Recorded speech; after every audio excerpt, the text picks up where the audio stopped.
And now I would like to welcome Vice President of the European Parliament in charge of the LUX Audience Award, Mrs. Evelyn Regner.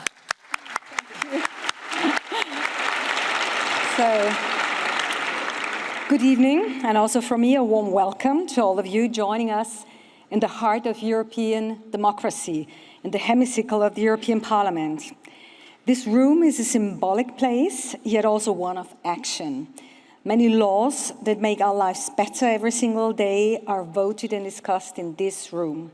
And this is why it is important to us all that the democratically elected winner of this European Film Prize is announced in our heart of democracy.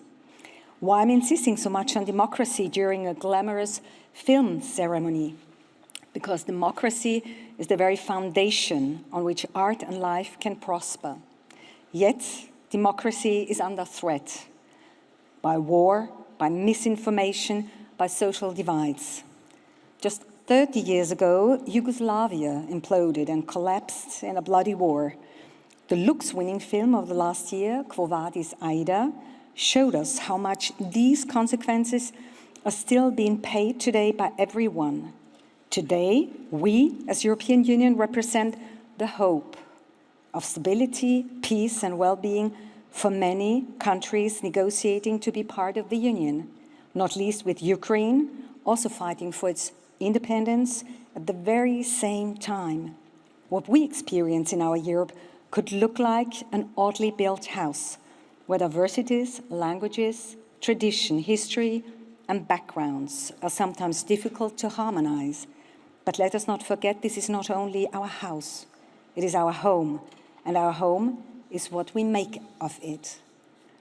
As European Parliament, in this building, with so many voices and languages, diversities and variety, we are building this shared home every single day.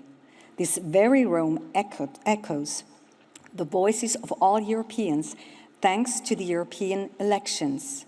And the next ones are less than a year ahead. In June 2024, there is much at stake. So my call to you is to take part in the debates, engage in the building of the Europe you want.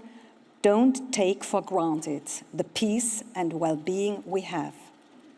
The 5 nominated films, Alcaraz, Burning Days, Close, Triangle of Sadness, and Will-o'-the-Wisp are showing you, each in their own way, how current circumstances are influencing our lives. Not only members of Parliament voted, but many of you did too. 45,000 of you, and this is the highest rating ever recorded. So this ceremony is therefore also for you. It's a celebration of participation and engagement in something fundamental and at the same time fragile, our cinema and our cultural heritage. We are here today with our special guests, storytellers, directors, filmmakers, actors and actresses too, who in these past months allowed us to share emotions, love for European films. All the films chosen for the award are a reminder for us as legislators of the tasks we have to embrace: rights and inclusion for all, the environmental crisis, corruption and injustice, the histories and responsibilities of our continent's poverty and inequalities, and last but not least, the rights and freedom of expression. Thank you for shedding light on this with your wonderful films. I'm truly grateful to be in charge of this award as Vice President and to strengthen this bridge between politics and culture so that at the end of the day, all of us can come together to celebrate and to stand united in diversity. Thank you.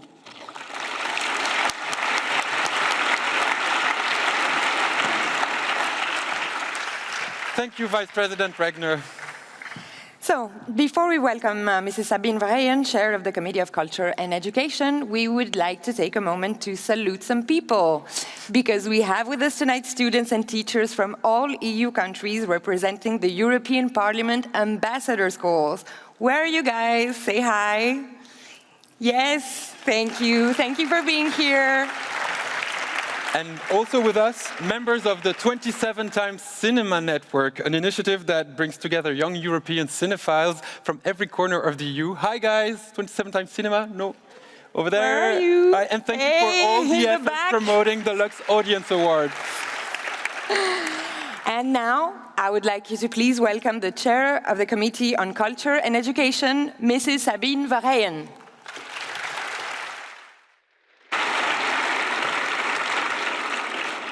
Dear ladies and gentlemen, honorable guests, Honorable Vice President Regner, today we not only celebrate the richness and diversity of European cinema, but also our common European values. Members of the Parliament, directors, actors and citizens who all contribute to the success of this unique experience, which is the LUX Audience Award. We are all here together in the name of the European cinema. We are very lucky to have the representatives of 5 European films here with us. The films we honor today have collected the most important prizes, awards and recognitions among the top festivals and competitions, not only in Europe, but all over the world. They succeeded to fill European cinemas after 2 long years of closure. Once more, the members of the selection panel for the LUX Audience Award succeeded to offer us a pool of films that are really diverse in the tones, the topics, narratives and storytelling. I thank them for their restless work of search, discover and choice, and I salute their courage. With the LUX Audience Award, we as members of the Parliament have explored European cinema. It has not always been an easy journey. As the prize itself that has grown and evolved very quickly and bravely, we have also learned to watch films we might have never seen otherwise. We discovered European audiences and went into a dialogue with them. Moreover, we have learned that the audience we met were sometimes more prepared and more open than us in embracing the proposed films. We should not underestimate the love our citizens have for European film. They are the biggest supporters of the LUX Audience Award. This clearly shows in the number of ratings that we have reached this year. 45,000 people voting and rating for the movies. A unique and amazing result. A result we can really be proud of. You can be proud of as audience. Another indicator is the numbers of people that are here with us today. For the very first time, the audience is part of the award ceremony, and so many joined us today. Of course, not everybody will love all 5 films. They are just as diverse as we are in the European Union. However, I would like to make it clear, our role is to strongly defend the freedom of expression and creativity of artists and storytellers, to ensure that our artists can keep on portraying the stories they feel relevant. We will defend our creative industries and our creative human capital not only by fostering European programs and national measures of support, but also being vigilant in always reacting against censorship and discrimination. Thank you.